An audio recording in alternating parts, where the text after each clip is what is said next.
இந்த மேடையில் இருக்கும் சக பேச்சாளர்கள் அனைவருக்கும் என் முதற்கண் வணக்கங்கள். மேலும் எங்கள் பேச்சாளர்கள் அனைவருக்கும் ஒரு திசை காட்டியாக மட்டுமல்லாமல் இந்த குழுவின் ஓராண்டு கால வெற்றிகர பயணத்தின் அச்சாணியாகவும் திகழும் எங்கள் அன்பிற்குரிய நடுவர் திரு ஜேசு சுந்தரமாறன் அவர்களுக்கு என் நன்றி கலந்த வணக்கங்கள். மேலும் அவர் தயாரித்த காயல் படம் கூடிய சீக்கிரம் ரிலீஸ் ஆகி இருக்கிறது. அதற்கு என்னுடைய வாழ்த்துக்கள். இறுதியாக இந்த பட்டிமன்றத்தை காண வந்திருக்கும் ரசிகர்கள் அனைவருக்கும் என் கோடான கோடி நன்றிகள். நடுவர் அவர்களே, ஒரு சிறிய வேண்டுகோள். நீங்களே சொன்னீங்க, நானும் பார்த்துட்டேன், உலகத்துல எந்த மூலையில பட்டிமன்றம் நடந்தாலும் ஆவுனா திரைக்கடல் ஓடியும் திரவியம் தேடும் சொன்னாங்கன்னு சொல்லிடுறாங்க. முதல்ல இந்த வரியை கொஞ்சம் தடை பண்ணுங்க. பண்ணிடலாம். எனக்குமே உண்மையில அது விருப்பம் தான். எந்த மேடைனாலும் திரைக்கடல் ஓடி அவள் எவ்வளவுதான் திரவியம். யார் அந்த திரவியம்? சரி, அந்த பழமொழி என்னதான் சொல்லுது? அதாவது, அந்த காலத்துல உங்க நாட்டில் வசதி வாய்ப்பு இல்லாத பொழுது வெளிநாடு சென்றாவது உனக்கு தேவையான வசதியை தேடிக்கொள் அப்படின்னு சொன்னாங்க. ஆனா அதை இந்த காலத்துல இவங்க இன்னும் சொல்லிட்டு இருக்காங்கன்னா இவங்க நாடு அதே நிலைமையில இருக்குன்னு அர்த்தம். அப்போ இவ்வளவு நாள் வளர்ந்ததே தொழில்நுட்பம், இதனால் எந்த பயனும் இல்லைன்னா அவங்களே சொல்லிட்டு போய் அங்க உட்காந்துட்டு இருக்காங்க. இல்ல அவங்க உள்ளூர் மாடு வேலை போகாது, அதனால இந்த ஊருக்கு வந்திருக்காங்க. அப்புறம் டேவிட் சொல்றாரு, அப்பப்பா கொரோனா காலத்துல தடுப்பூசி தான், டெக்னாலஜி தான் தடுப்பூசியா நம்ம எல்லாரையும் காப்பாத்துச்சான். எங்க டேவிட், அந்த டெக்னாலஜி, அந்த corona virus first break out ஆனதே ஒரு பயோடெக்னாலஜி லேப்ல தானுங்க. நீங்களே பண்றீங்க, அந்த வைரஸ பரப்புவாங்களா, இவங்களே தடுப்பூசி கொடுப்பாங்களா, ஆனா கேட்டா இவங்க தான் காப்பாத்துறாங்களா. அப்புறம் ஆட்டோ பைலட்ஸ் கார் பத்தி பேசினாங்க. ஒரு டேட்டா இருக்கு, இதுவரை நடந்த ஆட்டோ பைலட் கார்ஸ்னால நடந்த விபத்துகளில், உயிரிழப்பு சம்பந்தப்பட்ட விபத்துகளில் 98% கேஸ் இன்னும் நிலுவையில தான் இருக்கு. அது எதனால? யாரு காரணம்னே கண்டுபிடிக்க முடியல. ஓட்டுநர் காரணமா, இல்ல டெக்னாலஜி காரணமா, இல்ல டெக்னாலஜி வித்த கம்பெனி காரணமா? இவ்வளவு குழப்பம் இருக்கு. இது இவங்க இன்னும் வருங்காலத்துல பாதிக்கு பாதி ஆட்டோனமஸ் கார் ஓடும் பொழுது விபத்து நடந்தா யாருங்க பொறுப்பு இருக்கிறது? டெஸ்லா கார் ஓட்டுற நீங்க மட்டும் சேஃபா இருந்தா போதுமா? செகண்ட் ஹேண்ட் கார் ஓட்டுற நாங்களும் சேஃபா ஃபீல் பண்ணணுமா? அதை சொல்லுங்க. நானே செகண்ட் ஹேண்ட் தான் ஓட்டி நிற்கிறேன். இவங்க மட்டும் ரோடு என்ன வானத்துல போட்டு கொடுத்துருக்காங்க. ஏங்க, நான் ஒத்துக்கிறேன், தொழில்நுட்ப வளர்ச்சியை தடுக்க முடியாதுங்க. முதலில் தொழில்நுட்ப புரட்சி வந்த பொழுது ஸ்டீம் இன்ஜின் கண்டுபிடித்த போது வந்தது. அதற்கப்புறம் 100 ஆண்டுகள் கழித்து எலக்ட்ரிசிட்டி கண்டுபிடித்தனால அடுத்த தொழில்நுட்ப புரட்சி. அதற்கப்புறம் 50 ஆண்டுகளில் கம்ப்யூட்டர்களினால் ஐடி ரெவல்யூஷன்.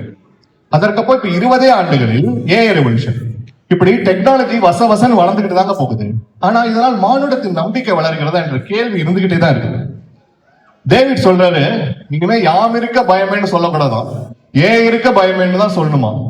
சுந்தர்சி பட டைட்டில் மாதிரி ஒன்று சொல்லிட்டு போயிருக்காரு. நல்லா, உங்கள் எல்லோருக்கும் ஞாபகம் இருக்கும், ஹியூமன் குளோனிங் அப்படின்ற ஒரு விஷயத்தை நாம் எல்லாரும் தடை செய்தோம். எதற்காக? பல காரணங்கள் உண்டு.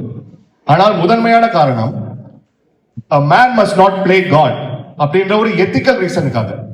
ஆனா இன்னைக்கு நம்ம ஏஐ காலத்துல அந்த எத்திக்ஸ் எல்லாம் பாக்குறோமா? இல்ல இந்த ஏஐ டெக்னாலஜில பில்லியன் கணக்கில் கம்பெனிகள் இன்வெஸ்ட் செய்திருக்கிறது, அவைகள் தான் எத்திக்ஸ் பார்க்கிறதா?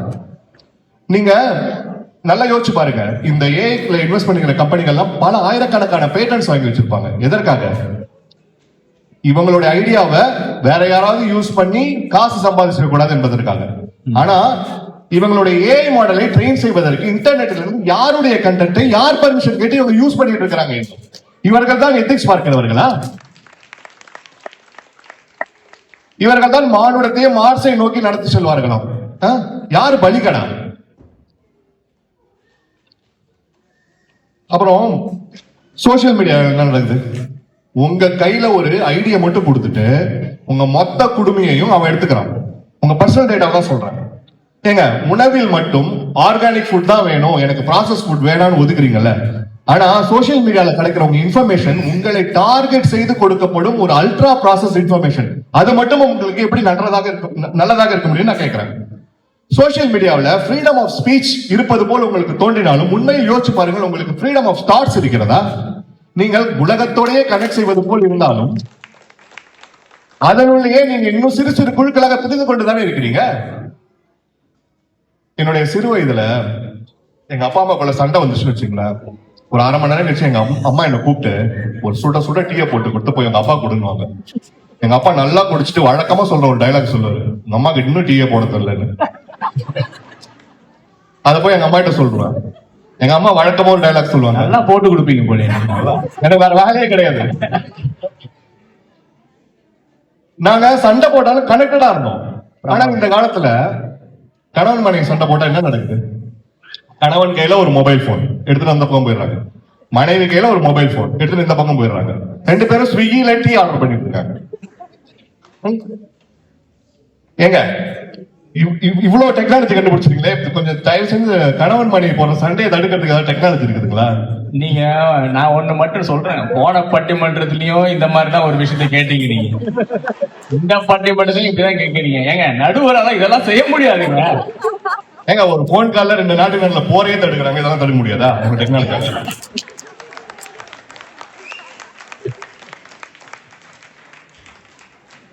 நாங்க இப்படி டெக்னாலஜியை குறை சொல்வதனால் நாங்கள் சயின்ஸுக்கு எதிரானவர்கள் அல்ல, அதை புரிந்து கொள்ளுங்கள். ஆனால் உங்கள் டெக்னாலஜி சோசியல் சயின்ஸுக்கு என்ன செய்திருக்கிறது என்றுதான் நாங்கள் கேட்கிறோம். நாங்களும் இனிமே பழைய பஞ்சாயத்துல வர மாதிரி அக்னி நட்சத்திரம் கத்திரி வேணும் சொல்ல போறது இல்லைங்க. ஆனா குளோபல் வார்மிங் என்பது உண்மைதானே? வெப்பம் கூட்டிகிட்டே தானங்க போகுது. முன்னாடி சிவப்பு சட்டக்காரர் யாரு? டேவிட். அவர் சொல்றாரு ஒரு விவசாயியின் நம்பிக்கை விதை என்று. ஏங்க இந்த குளோபல் வார்மிங் காலத்தில் எந்த விவசாயி நம்பிக்கையோடு விதையிட முடிகிறது? கிளைமேட் சேஞ்ச் அவ்வளவு எராட்டிக்கா இருக்கிறது. எல்லா விதையும் மரபணு மாறி வச்சிருக்காங்க, அது வேற இருக்கு. இந்த குளோபல் வார்மிங்கால் நடக்கும் பல விஷயங்கள் நமக்கு தன்மறைவில் நடக்கிறது. நீங்க நல்லா யோசிச்சு பாருங்க. ஒரு டெக்னாலஜி ஒரு பலனை தரும் பொழுது வசதியாக இருப்பவர்களுக்கு அதிக பலனை தருகிறது. ஆனால் அந்த டெக்னாலஜியால் வரும் கேடு வசதி இல்லாதவனுக்கு அவன் வாழ்வாதாரத்தை அளிக்கிறது. இதுதான் நம்பிக்கை தரும் விஷயமா? யுவல் நோவா ஹராரி என்ற ஒரு எழுத்தாளர் அவர் சொல்கிறார், the future of humanity will likely be decided by a small elite empowered by biotech and machine learning. அடுத்த வரி தான் ரொம்ப முக்கியம். and not by the masses. அதைத்தான் நாங்களும் சொல்கிறோம். உங்க டெக்னாலஜில ஒரு சில டெமோக்ராட்டிக்கான விஷயங்களை பண்ணிக்க முடியுதுங்க. ஆனா உங்க டெக்னாலஜியே டெமோக்ராட்டைஸ் ஆயிருக்குதா அப்படின்ற கேள்வி ரொம்ப முக்கியமான கேள்வி. ஏஐ ஒண்ணும் வானத்துல இருந்து குதிக்கலங்க, அது நம்மிடமிருந்து தான் கற்றுக்கொண்டே இருக்கிறது. நாம நல்ல மனிதர்களாக, பண்புள்ளவர்களாக, எத்திக்ஸ் உள்ளவர்களாக இருக்கிறோமா என்ற கேள்வி முன்பை விட இப்ப ரொம்ப முக்கியமான கேள்வியாக இருக்கிறது. அவைகள் தான் நம்பிக்கை தரும் விஷயம். அதை விட்டு இவங்க சொல்ற மாதிரி டெக்னாலஜி எல்லாம் பார்த்துக்கும் அப்படின்னு சொன்னா அது வெறும் வேடிக்கை தரும் விஷயம் என்று சொல்லிக்கொண்டு, வளரும் தொழில்நுட்பம் வாழ்க்கையில் நம்பிக்கையை தளரவே செய்கிறது என்று சொல்லி வாய்ப்பளித்த நல்லுணர்களுக்கு நன்றி கூறி விடைபெறுகிறேன். நன்றி. அருமை அருமை அருமை அருமை. மிக சிறப்பாக பேசுகிறீங்க மனோஜ். அதுலயும் இந்த மாமண்டத்துல நிறைய கேள்விகளை மனோஜ் வச்சுட்டு போயிருக்காரு. எல்லா கேள்விகளும் சாட்டேடி கேள்விகள் தான், ரொம்ப சிந்திக்கக்கூடிய கேள்விகளா நீங்க வச்சிருக்கீங்க. அதுல ஒண்ணு எனக்கு ரொம்ப பிடிச்சிருந்தது. அவர் போட்டு கொடுத்து அப்பா அம்மா நடுவில் சண்டெல்லாம் மூட்டி விட்டு அப்புறம் டீ கொடுத்துட்டு சமாதானம் ஆவாங்க சொன்னார் இல்லைங்களா? அவர் சொன்ன விஷயம் ரொம்ப உண்மை. சண்டை போட்டாலும் நம்ம கனெக்டடா இருந்தோம். இன்னைக்கு இவ்வளவு கனெக்ட் பண்றதுக்கான இத்தனை டெக்னாலஜி இருந்தோம், நம்ம எல்லாருமே கனெக்டடா இல்லைன்ற அந்த விஷயம் மிக அருமை.